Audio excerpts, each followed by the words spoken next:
Le secteur agricole nous intéresse également. Le 15e symposium international de la Société internationale des plantes tropicales à racines et tubercules se tient en Côte d'Ivoire.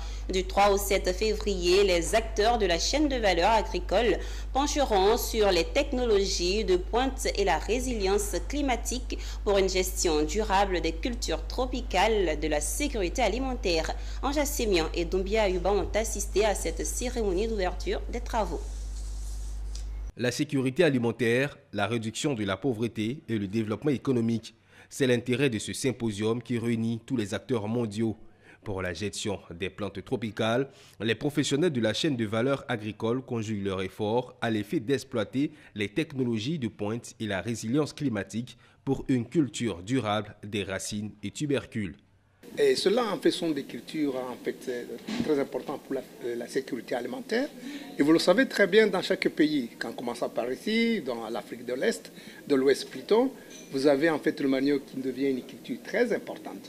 Là, nous sommes en train de développer, de mettre ensemble les technologies pour toute l'Afrique qui doivent être utilisées pour essayer d'améliorer notre agriculture.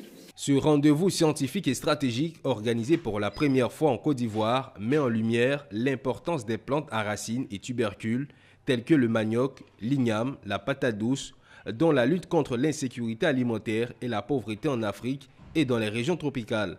Pendant 5 jours, plus de 200 participants venus d'une trentaine de pays échangeront sur les dernières avancées scientifiques, les innovations technologiques et les politiques publiques visant à optimiser la production, la transformation et la commercialisation de ces plantes.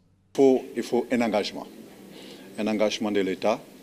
Déjà, l'État s'est engagé à soutenir la recherche agronomique, qui est le pilier de toute innovation. Et donc, pour un développement agricole durable, il faut un engagement politique.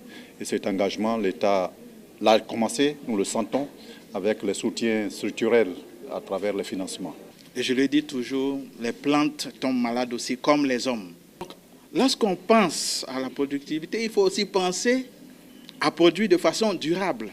Et pour cela, il faut pouvoir protéger nos cultures. La Société internationale pour les plantes racines tropicales, branche Afrique, a été créée en 1978 pour stimuler la recherche, la production et l'utilisation des plantes racines et tubercules dans diverses chaînes de valeur en Afrique.